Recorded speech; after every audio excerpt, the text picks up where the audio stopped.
What's up, guys? Figured that since I played a Wukong game recently in competitive, I might as well go over it a little bit, watch the whole game. I think there would be kind of minimal commentary here, just throw in something if I find it useful or not. Otherwise, it'll just be straight up watching the game from top lane perspective. In this game, I did got the counter pick on Aatrox, so this was my choice to play this matchup.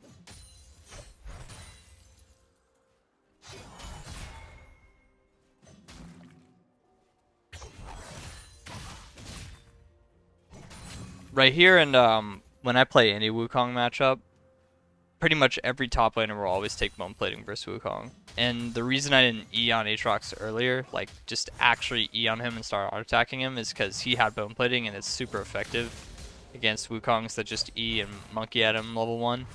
So what you want to do is try and E to minions to get bone plating off before you make any kind of aggressive play.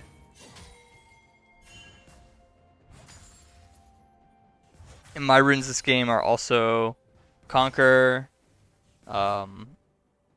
Triumph, Tenacity, I think Last Stand, and then I went Resolve, Bone Plating, and Overgrowth.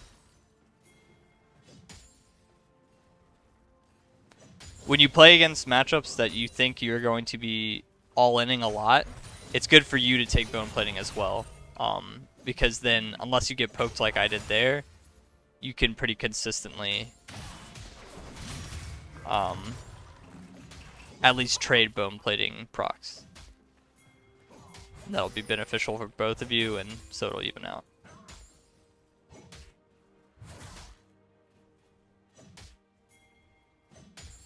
Haunter plays lane phase pretty well, so he's not really giving me any opportunity when his bone plating is down to just E on him and auto attack him to death.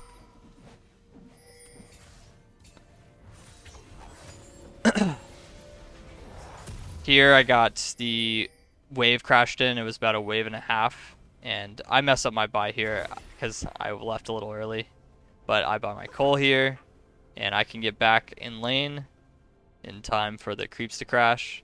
It's not the best base because I can't contest him on the next wave that he's crashing, but it was just a free recall that I took. I think it's better than staying in the lane because I did not miss much for this recall.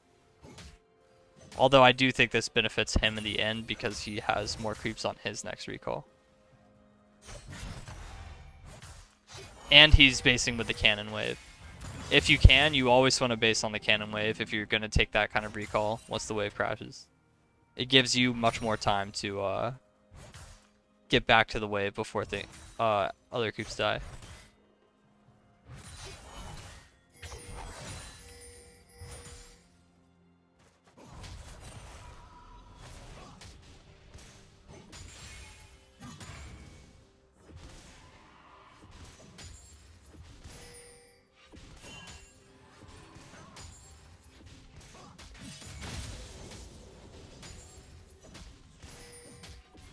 I did not CS these well. But I'm like 4 CS down, which is probably more like 2, since I'm gonna slow push this wave and let some creeps die.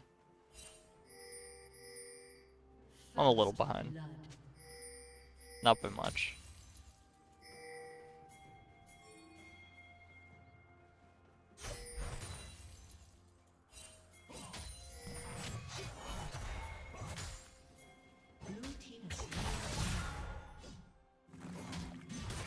Trading bone platings is fine. Usually in this lane, you kind of have to wait for Aatrox to slip up, like use an E at a bad place. Like if you dodge an EQ like that, I'd have an opportunity to E in there. I didn't because I didn't fully know where their jungler was, so I didn't want to E in for no reason. Especially, my lane's already pushing, so I don't have to make any kind of aggressive play.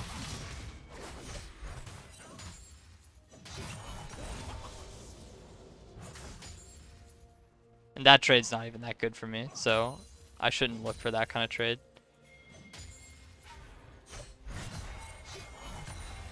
Now I'm calling for my jungle and mid laner since it's a big stacked wave. I call out that he used his Qs. We can burn his ult and just leave. That's a good play. If you ever find yourself running into the Aatrox, your mid and jungle can move, you can call for that kind of play. You don't have to commit for it, but calling for it is always good. You can burn enemy sums, enemy ults.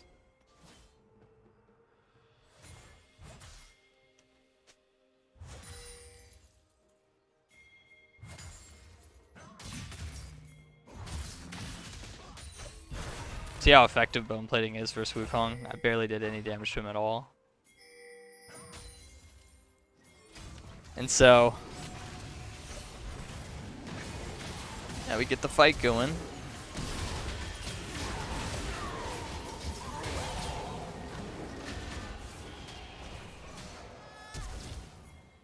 And this is the benefit of us getting the Aatrox ult there. We got Aatrox ult, he doesn't have it for the fight, and I still have mine. So, since we made that top lane play with the wave crashing, we were able to get an advantageous fight with an ultimate up. And we saw all I had to do was just flash R in the middle of all of them and free kill. This probably could have been a kill too because he was pushing too far up with no ult and no flash, but Thresh didn't go the other way, so Aatrox had an easier way out by just walking the other direction.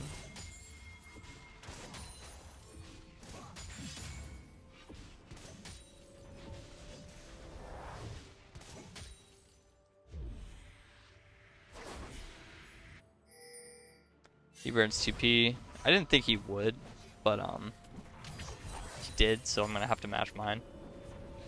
At this point in the game, when enemy Aatrox or any enemy top laner has Tabby and Bramble Vest, your options to be aggressive are kind of limited unless he like messes up an E. And this is what the matchup is all about. If Aatrox messes up and E's forward and maybe misses a Q, that's your opportunity to go in, because if he saves E, you're really not going to be doing much in the trade because he can just E away while queuing, and the trade might not even be good for you.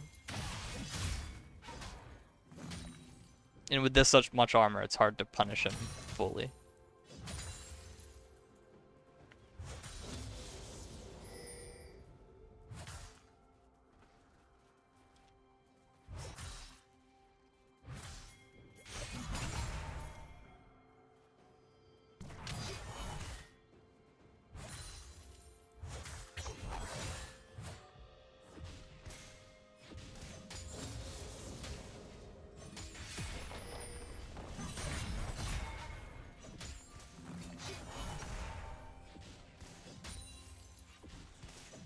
Some people may be wondering, why am I not just, pressing E, auto Q, and just fuck him up right there?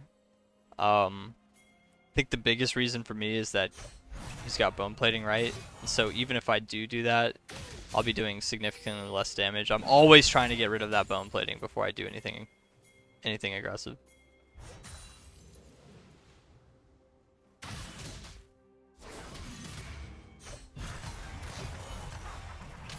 I got hit by W and then every Q here, so it wasn't good. I wanted to trade HP because my jungler was coming on the side, and if he committed ultimate and E's at me, then we could maybe get a gank off on Aatrox, but he didn't. But it's not that big of a deal. I can just take my base and come back. It would be a bigger deal, actually, if Aatrox froze the lane here. I thought I was going to be in a lot more trouble because Aatrox had the ability to freeze there. But since he didn't and pushed the wave, it actually ended up not being too bad.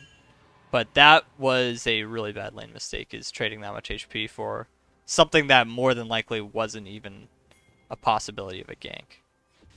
So what should have happened there is I just tell my jungler to push out my lane or take the ward in the river, and then I just push out the lane and base.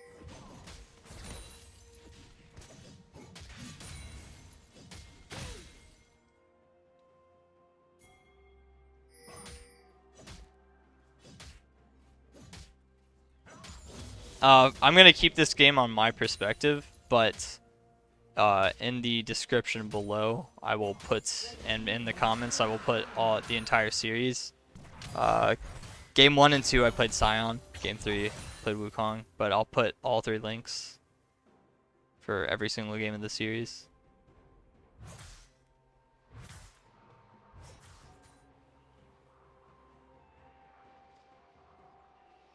I think there's an argument to be made here that you can go Ninja Tabby early in this game since top side is AD, which is Aatrox and Hecarim. And since it's physical damage focused, you can build Tabby and still play aggressive. But I did get the kill, so I was feeling a little more aggressive, wanting to build the Iron Spike Whip and the Grievous Wounds. Grievous Wounds obviously important when you play against Aatrox. Pretty much always build Grievous Wounds when you are playing versus Aatrox.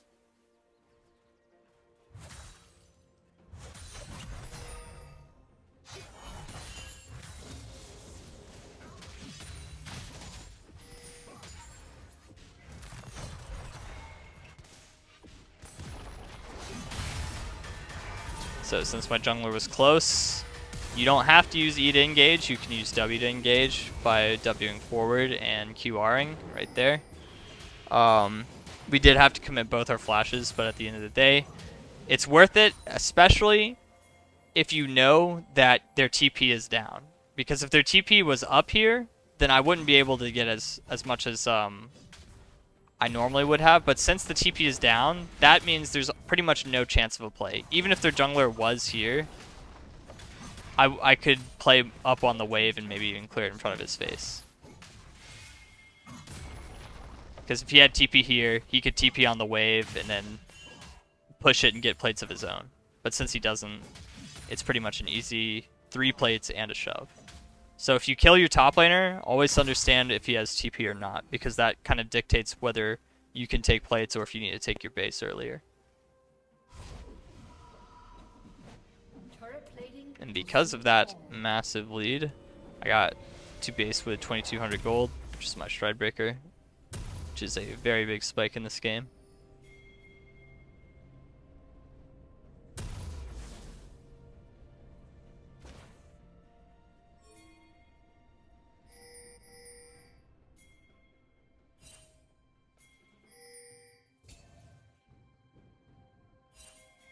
I was not feeling the Gore Drinker. I've been leaning away from Gore Drinker in general on most of my bruisers, but mainly because I think Stride Breaker is just so good. Especially when they changed it to have the dash go even further. I feel like Stride Breaker offers way more than Gore Drinker in terms of the variety of things you can do with it. Stride Breaker can be used more than just something you use in a fight. Can be used to escape certain situations as a small little dash. It's pretty much like another W, but without leaving the clone in the back. At least in terms of distance.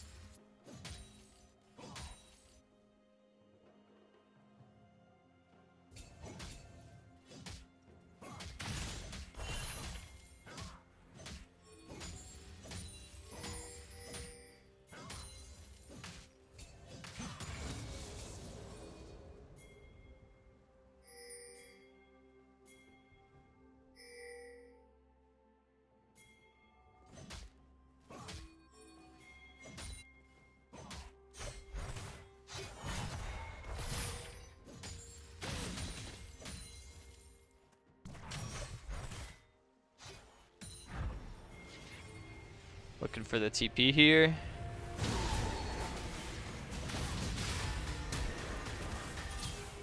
Messed up my movement a little bit here, but I end up getting the kill.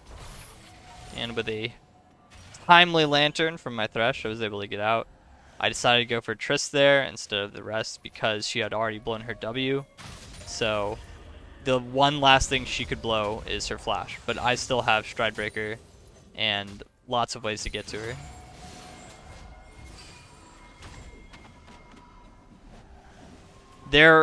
It probably still would have worked out if I had just gone for their front line, but in this game, their win condition is almost only Tristana, so I think if you can get away with taking away the one win condition of the game for kind of a riskier play, like, you know, I dove all the way in, then it's worth it if you are confident about it. And I'm fed this game, so I was able to do it.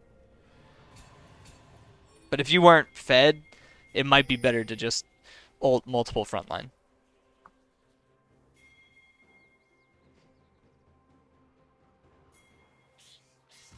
Red team has slain the dragon.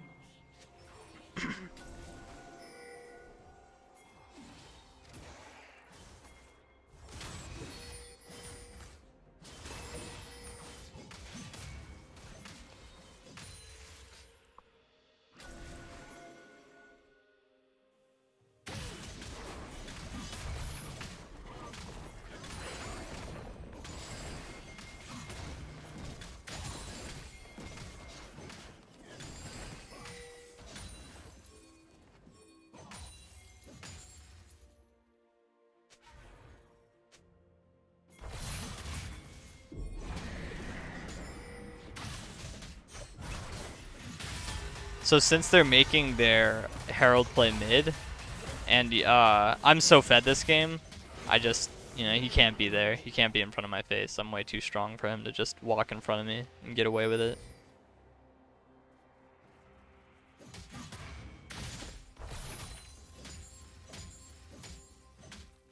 They were making their play mid, and we saw everybody on the map, so he had no backup as long as I could kill him within that certain time frame, and both of our flashes were down. So it's just illegal gameplay.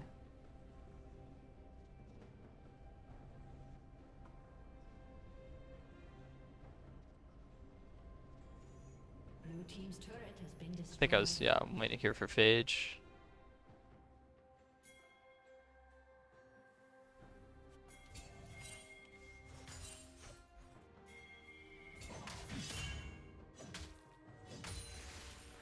From here on, our kind of objective as this game is just to control the dragons, and because our group fight is going to be so strong with me.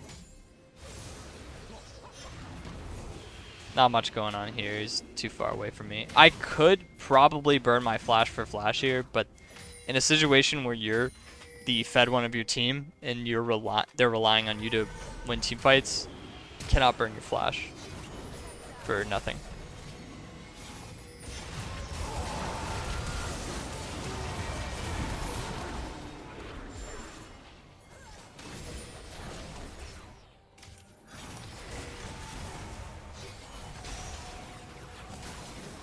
That fight is a little tricky because we did see there was potential for me to get a pretty massive ult. Like I could hit maybe 4 of them. However, I don't have the damage on my own to kill them, and Orianna was about a screen away from me. So even if I did go on them, more than likely, I don't think I would get any kills. They still had Tristana ult up, so I could be R'd out if they were even remotely scared. And I think at the end of the day, all that would happen is that I have to burn my flash out. If Darkwings or Orianna was there earlier, I could go in R and then combo with her.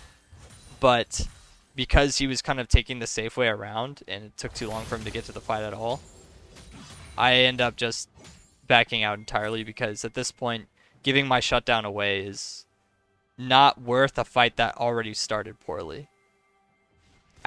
Maybe the fight would work out if they mess up, if they misplay the fight. And it's not worth risking that when you're the win condition of your team.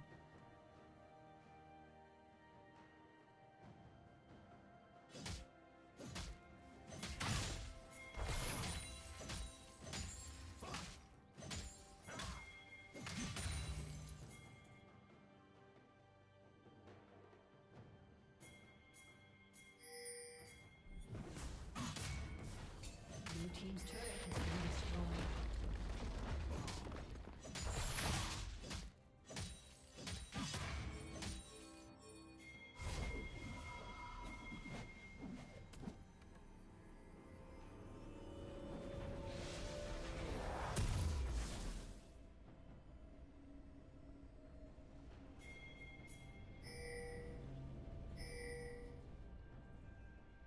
So my team makes a mistake there and overcommits for the Aatrox. Win conditions of the game have still been the exact same ever since I talked about them earlier. This one is Tristana win condition for enemy team, and ours is group as 5 and try and fight around objectives. We went for a pick there that we couldn't have made because we don't have the damage to actually kill the Aatrox as Orianna Udyr. In that situation, that play is actually fine if your goal is to get the Aatrox ult and run out. But since we committed more, they were able to rotate. However, that play was good if it was just a quick in and out.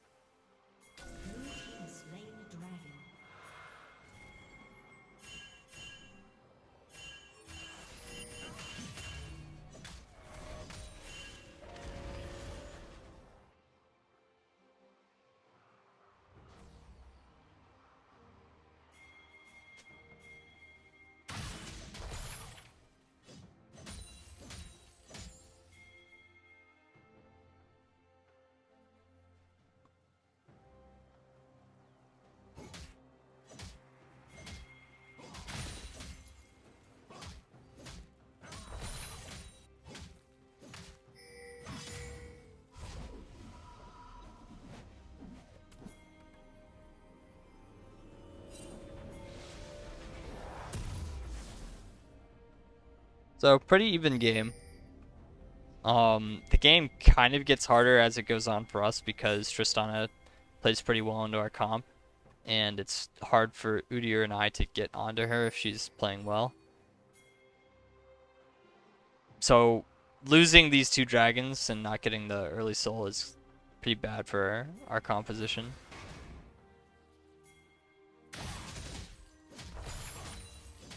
But that's the result of the mistakes we made earlier on not a good time to pick or fight. TP coming in.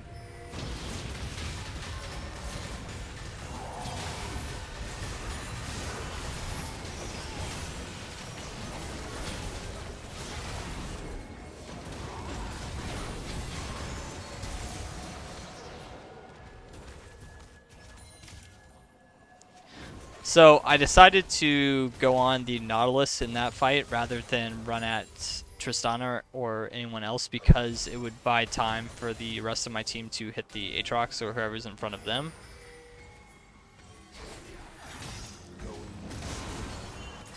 And I could sit there and tank a lot of the damage from Tristana and Hecarim slash Nautilus better than Aatrox can because I'm more fed than he is and I have my Sterax. So I think it could have been an argument to actually just straight run at Tristana, but there is higher risk of me dying there because that's leading me away from where the rest of my team is. So I'm going the opposite direction of where they are. They would still be fighting the Aatrox and I'd be going to the right. And I wouldn't have any backup from, say, Thresh Lanterns or Orianna E's. And as well as being risky for myself, it would... They still had CDs up, right? They still had Tristana R and Tristana Flash. So if I did go on her, there's probably a good chance that I would just get R'd away and not much would happen. So it's better to stick at least, you know, somewhat adjacent to your team and trade frontline damage. They're trading against me and we were trading against Aatrox. But we win in that situation.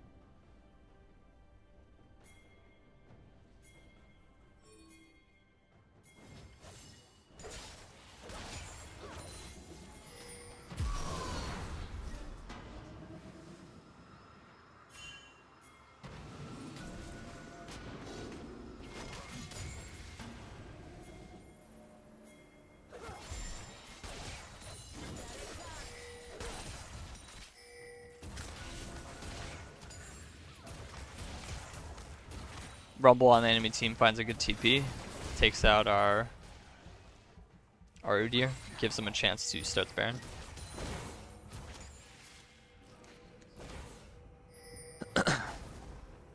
But these guys on Baron, they're not starting this to finish it, they just want to turn.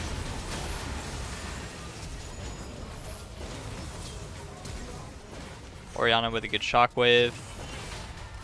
I mess up a little bit here. Like I flashed too early when I had a Sterax shield still coming up, so I could have tanked a lot more damage had I committed more.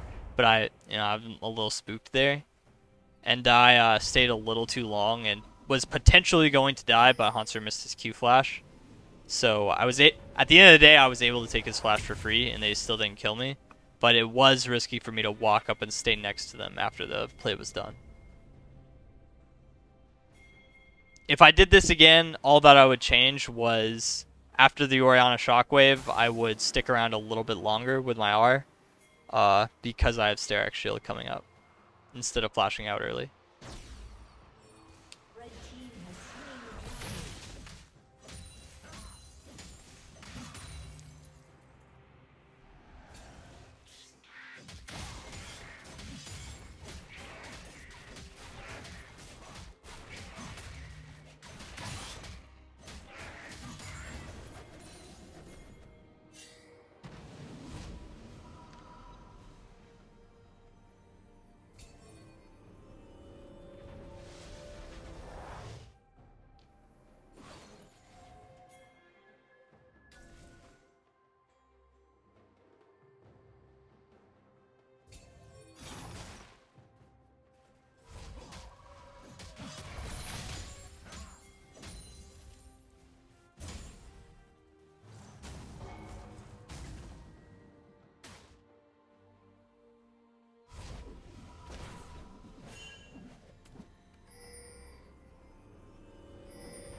The game is still pretty much entirely even from when I last talked about the gold.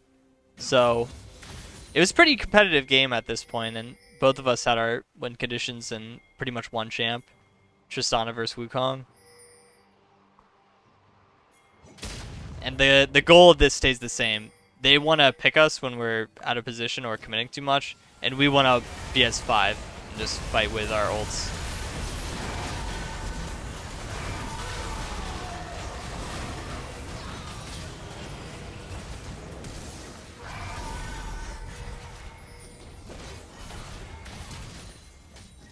When I looked back at this replay, I didn't realize that Tristana had done that little mini flash to get in a better position. I think maybe I could have committed more for the Tristana and fought harder for her death, but I didn't because we were down a member. TPs here are because we thought maybe they could be on Baron, but someone saw that they were not, so we just back off.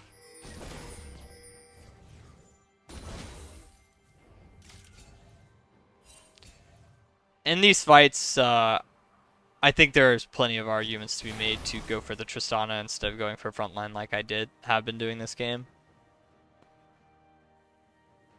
I think it's a little riskier to go for the Tristana than do what I'm doing.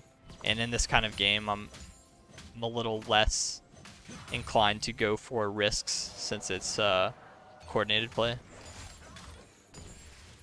I just go for the things I think are a higher percentage to work out.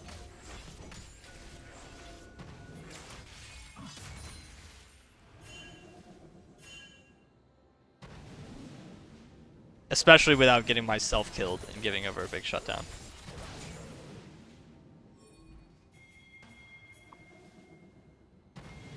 I can't believe they had that warded the whole time.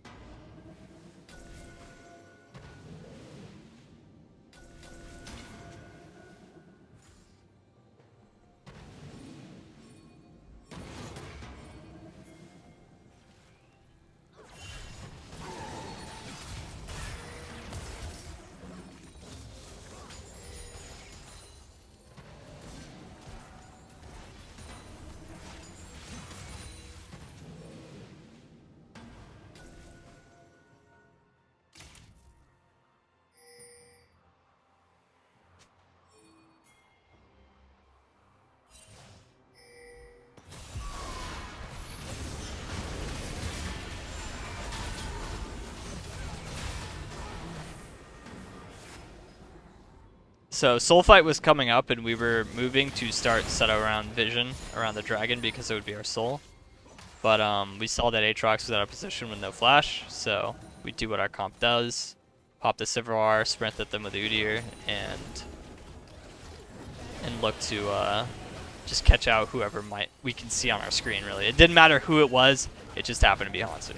And he didn't have flash.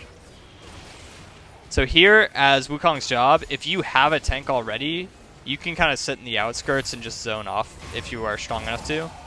And that's what I did. I'm a little surprised they didn't contest this at all because they still had all 4 ults up and we used Sivir R and Wukong R. I thought they might have been able to contest that with Rumble R, but they didn't, so free Baron for us. However, giving up control of the dragon to get Baron made it so that they can just burst down the dragon and get away, which isn't a huge deal. That's only their 3rd Drake, and it's just another cloud, although it would have been nice for us to get the soul. Baron overall is more worth, though.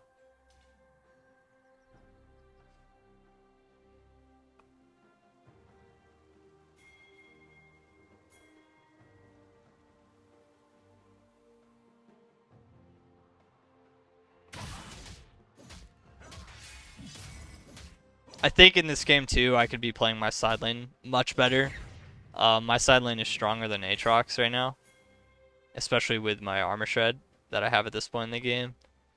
I didn't because we're bad, and if we play in side lanes, there's chances that we might get caught out doing something stupid. So that's why I did not play the side lane as much as I could have.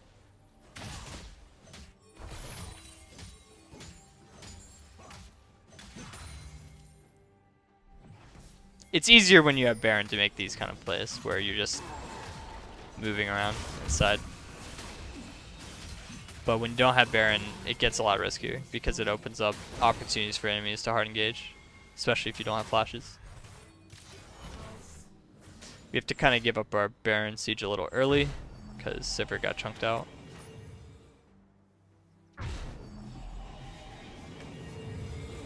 But it's an alright base timer for me because I'm on my Guardian Angel.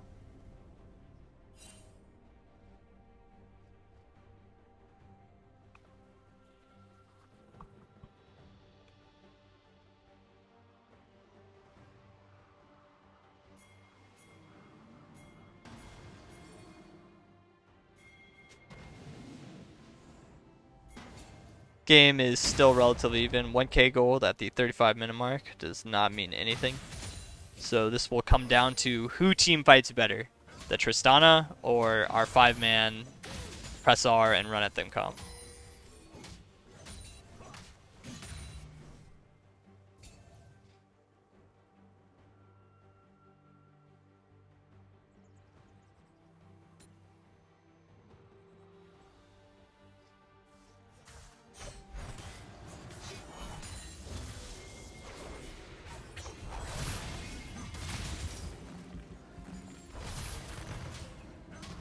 So because he went forward there, even just a little bit, we can burn our Rs. And since there are 2 cloud drags on our team, we can burn the Rs here and be okay with just a flash.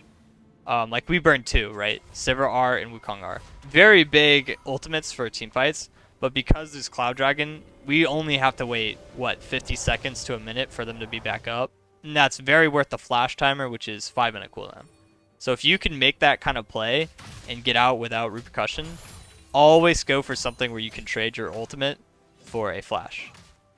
At this stage in the game where flashes are very important in late game team fights.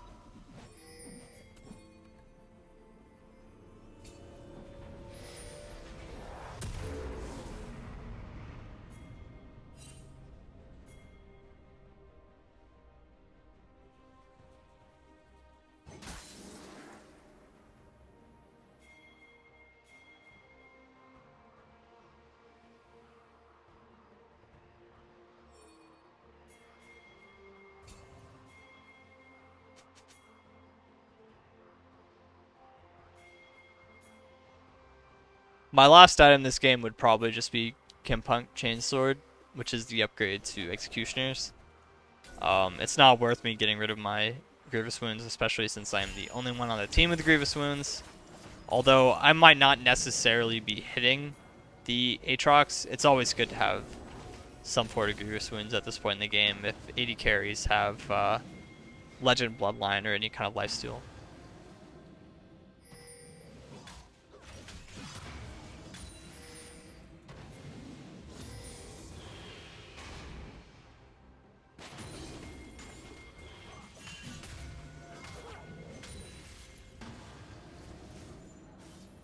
So we see what's going on here, by the way. We see the movement that TSM is making.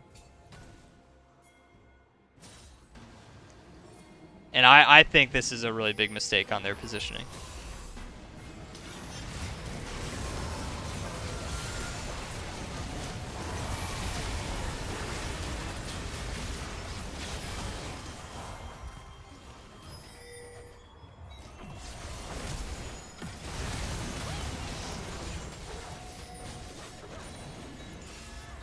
And now that the fight is done, I'll tell you why.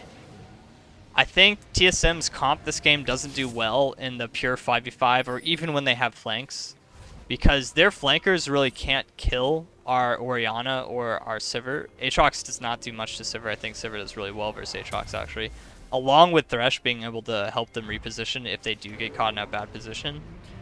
And since we saw them in the first place and we can run at them so fast, even if they TP with the Rumble, he won't be there in time for the fight to already be swung in our favor. I didn't even get on Tristana, and we won that fight just through the 5-man ball comp that we have. I think the way for TSM to win this game is just looking for the picks that they were getting earlier, or from our overextended plays. As long as we kept as 5 and we were fighting around objectives, though, I think we kind of had this game in the bag.